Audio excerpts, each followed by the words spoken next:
Hello everyone, hope you are doing great. Welcome to this video.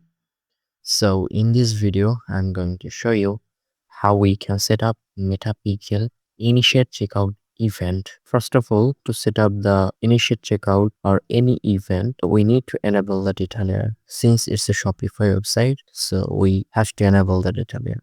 And I already enabled the data layer from customer events. If I show you, just click on settings.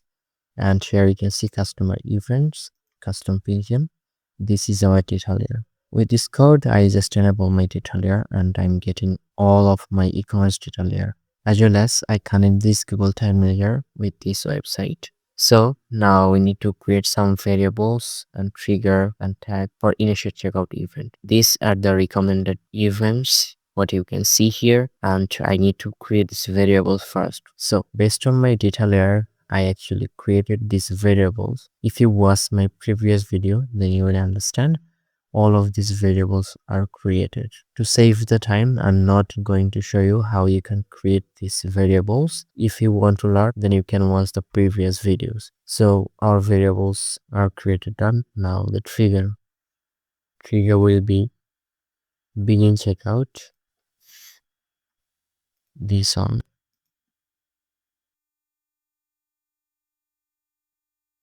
If I go to tags, from here, click on new, then select this on Facebook pixel and write your Facebook pixel ID. I already created a variable, so I'll just call it. This is my pixel ID, and from the event name, I just need to select the initiate checkout because I'm going to set up the initiate checkout event. If you want to set up another event, then you can choose from here. If you can see your targeted event is not listed here, then you can use custom event here. And under the object properties, we need to send the events. So let's make it happen. First one is value, just copy and paste it here. Second one, currency. And now content IDs, content type.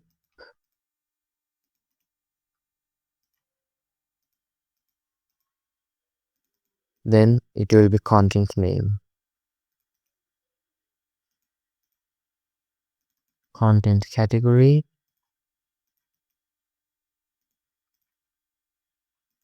then contents,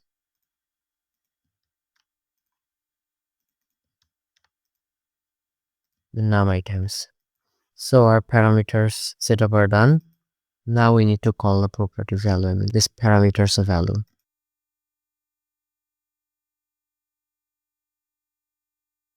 If you want to create a variable for content type, then you can, because there are true value of this content type parameter, product and product group. So based on your products, you can just write a product or product group.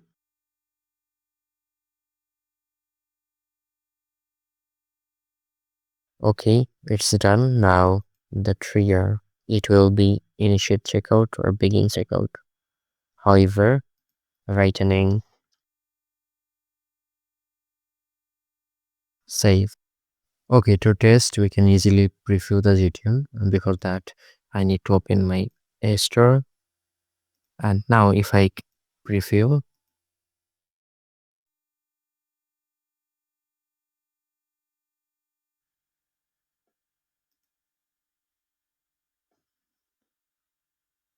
from event manager, if I go to test event,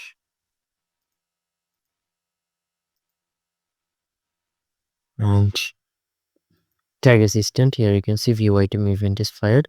I have showed how to set up view content and add to cart event in my previous content. So you can just explore my channel and I hope you will find this. You can see here, this is the data layer. Okay, that's great.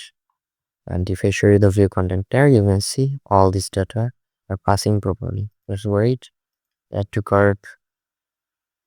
Then if I click here for checkout, you can see here 46 number, and if I scroll down, begin checkout event is fired.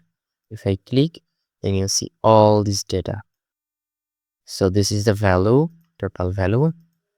This is the currency, and content IDs. So here you can see two product, and first one quantity is on and second one is 5.